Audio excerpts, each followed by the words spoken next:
So that is my story. And that will give you some idea on how one goes about choosing a career and how a career in the IAS, spans out for you. But then many of you students who are listening to me today may be wanting to go for civil service or the IAS. The question I want to say is, you want me to speak on how to become an IAS officer, no? Before that, I must ask you the question, why do you want to become an IAS officer?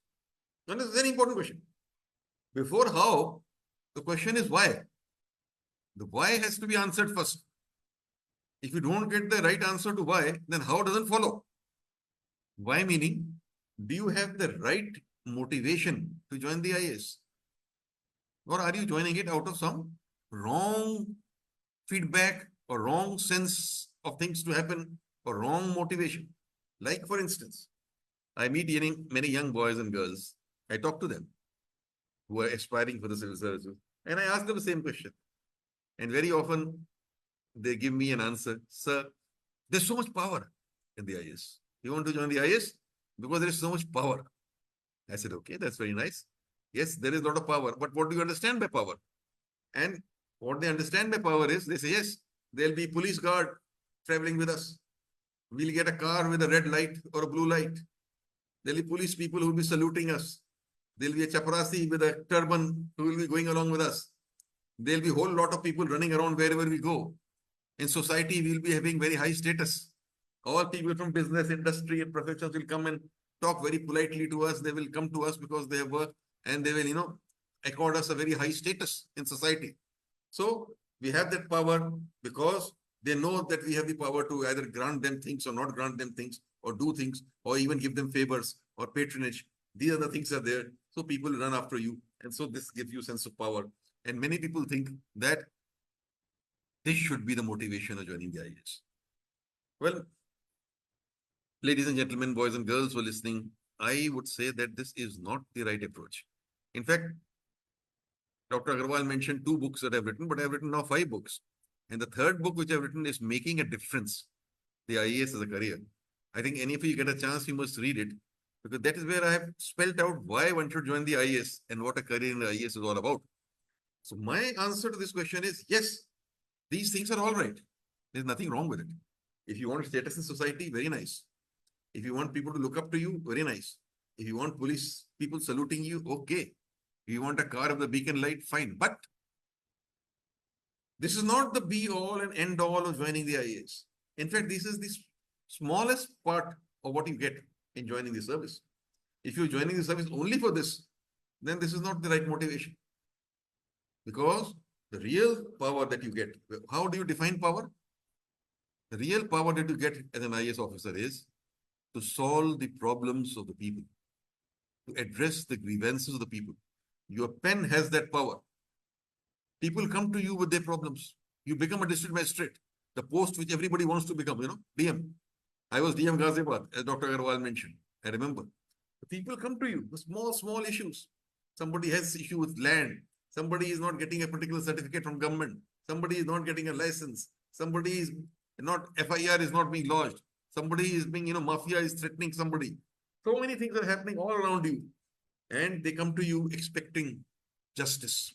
Because the IAS officer, as a district magistrate and in other capacities, is supposed to deliver justice. People expect him to do that. And when they come to you and you listen to them and you do solve their problems, look at the smile on their faces when their problems are solved. The whole family, is obliged to you. The whole society feels happy with what you have done. And not only individuals, when you take particular decisions, like if you improve the quality of education, as education secretary of the state government, imagine that you have touched the lives of millions. You have changed the lives of millions. Millions of boys and girls get better quality education. They get better jobs. They get better lives, better quality of life. There's so much, just small things that you do. With your dedication, you can change the lives of so many people.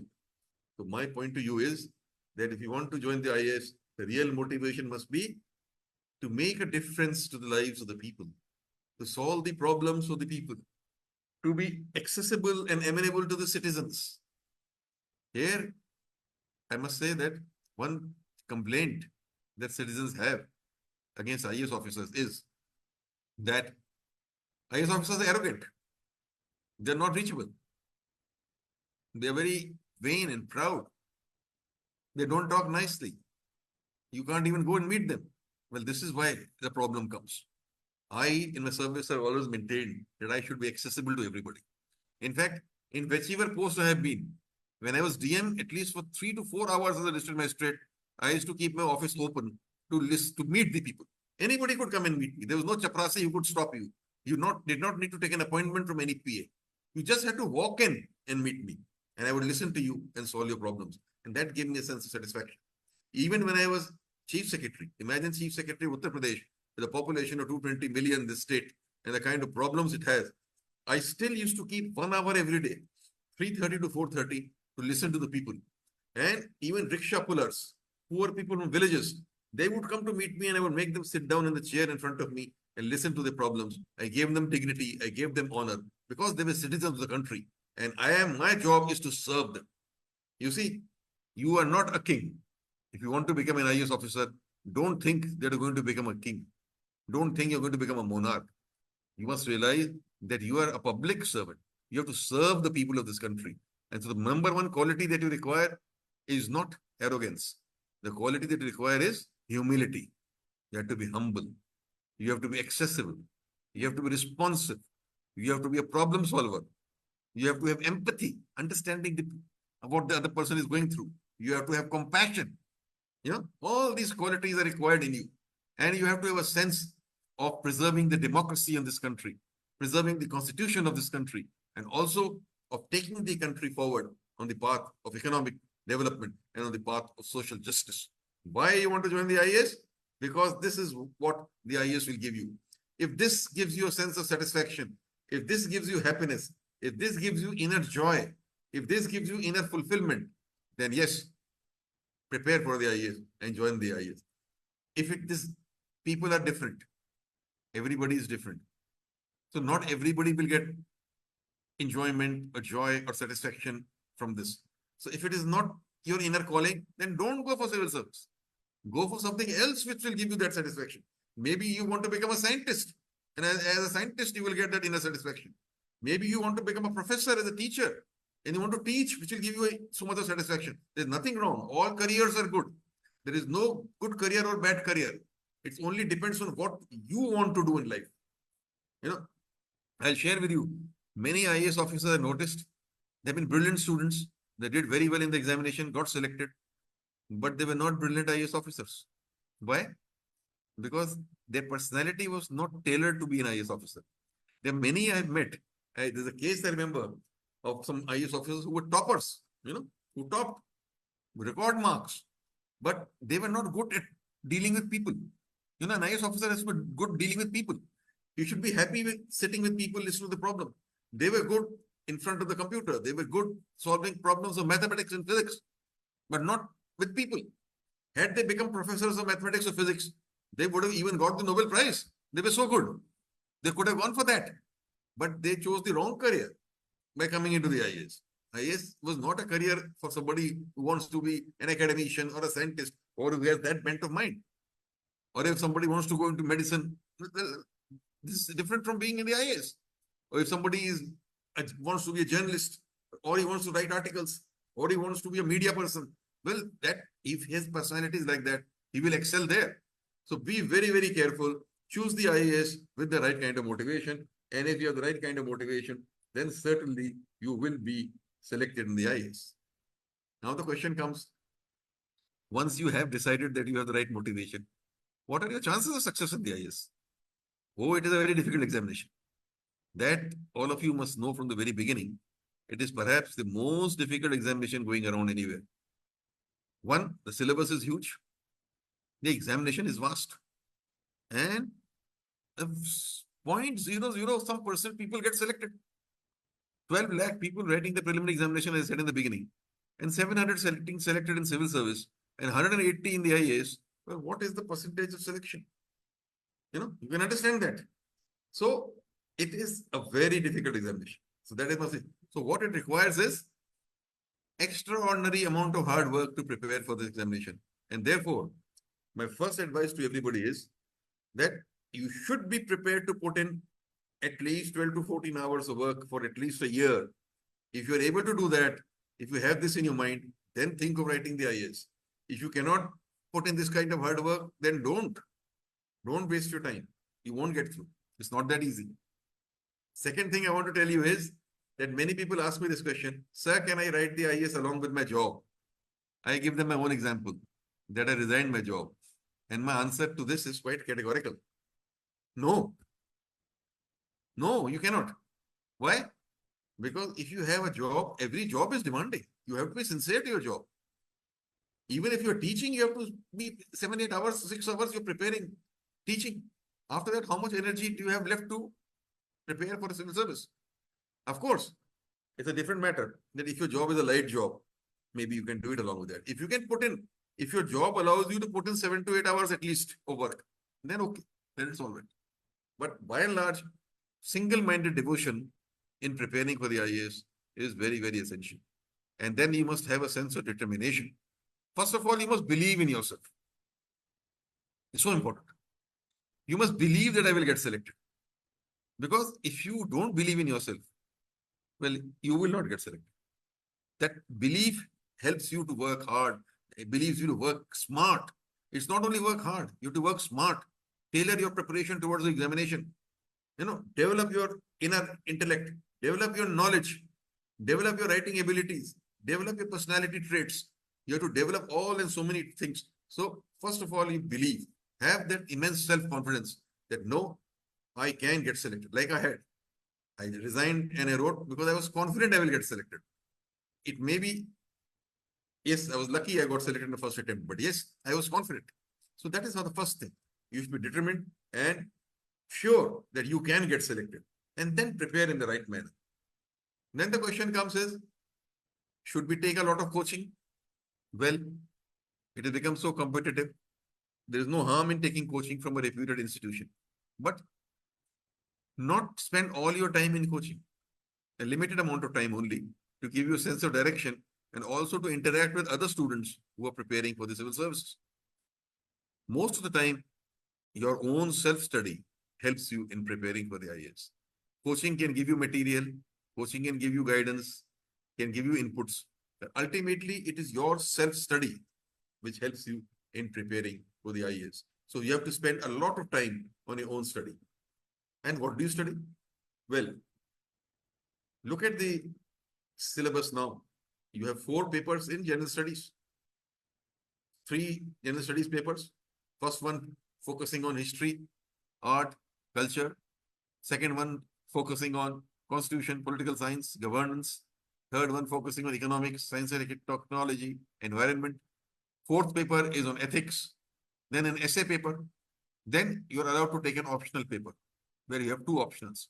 And then you go for personality test. So this is the scheme of the examination.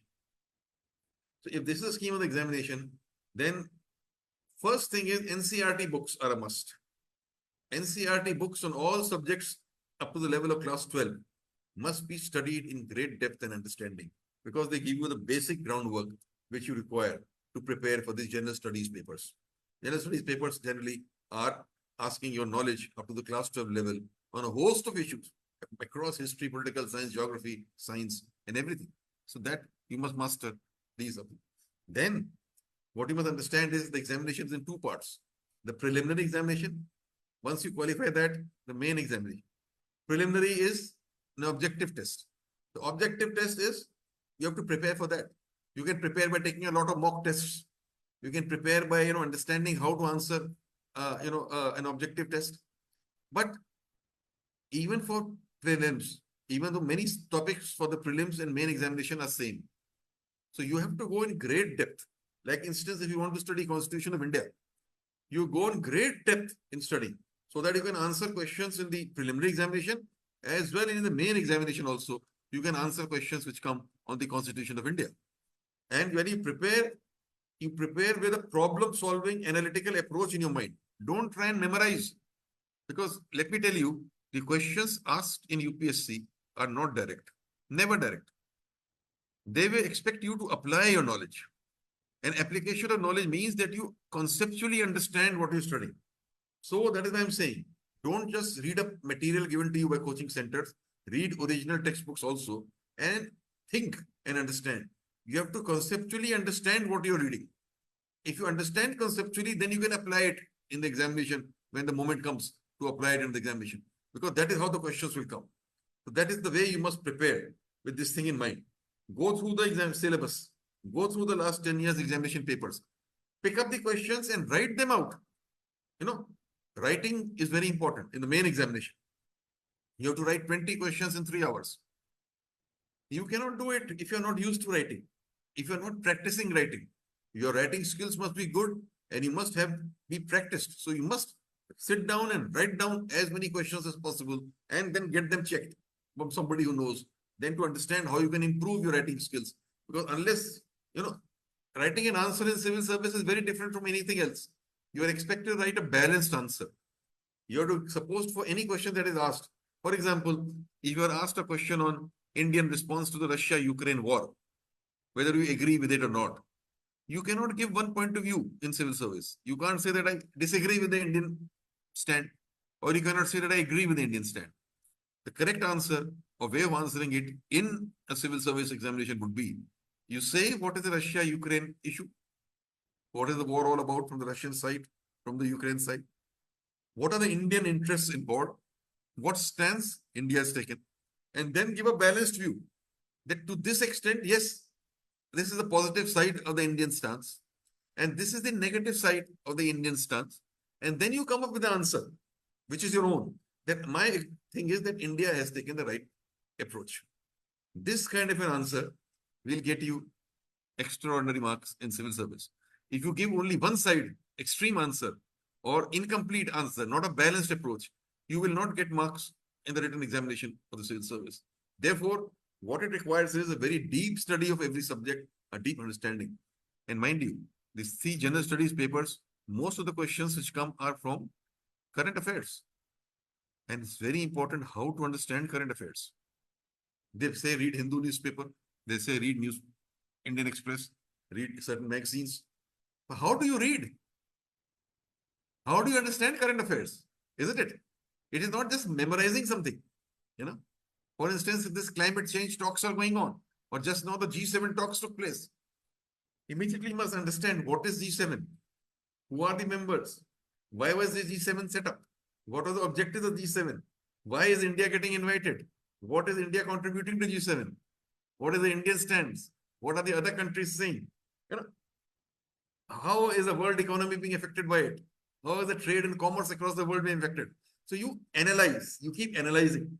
Because the question would be asked, maybe you'll get a question on G7, but they will not ask you who are the members of G7.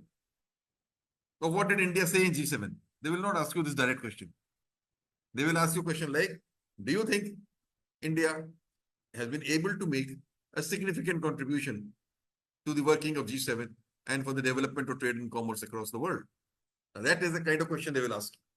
Meaning, you understand that thing fully. Not only G7, you know G20 also. You know other, such kind of SARC and other countries getting together, these combinations also. And then you can write an informed and balanced answer in this. That is what is expected in the civil service. So answering a question in civil service is never easy. Please keep this in mind. Then when it comes to your optional paper. Optional paper is a scoring paper in the IAS. General studies is not so scoring, but optional is scoring. And you must choose your optional with great, understanding. People ask me, sir, how should I choose my optional? I tell them the various factors. You should choose and see which optional paper is scoring. Some papers are more scoring than others. Like I told you, I was a student economics, but economics was never a scoring paper in my time. It was a bad paper in the civil service. And I was in student economics. I scored highest marks in India in subjects like political organization and public administration and history, and did not do so in economics. You see, there was a difference in that. So choose on the basis of understanding which subjects are doing well. That is one. Second, which subject has got a defined course, syllabus. It is not so vast that you're not able to pinpoint anything. Some papers like philosophy, public administration have a defined course. Some papers like history now have a very vast course. So you have to keep that in mind. And when you select a particular subject. But above all, the selection of your optional should be subject in which you are interested. If you like history, then choose history. If you like sociology, then choose sociology. If you like physics, choose physics. Because you must choose a subject which you are good at, which you like studying. Because only then will you be able to study that subject in detail and study hard on that subject. So that is what I want to tell you, and that you must keep in mind that how you should choose your optional subject for the IAS. And similarly, also for the essay paper, you must be widely read. One thing I must tell you, to succeed in civil service, you must be a widely read person. Therefore, if you have even 3-4 years before the examination, you should read as widely as possible. Read books on history, read books on philosophy, read books on literature.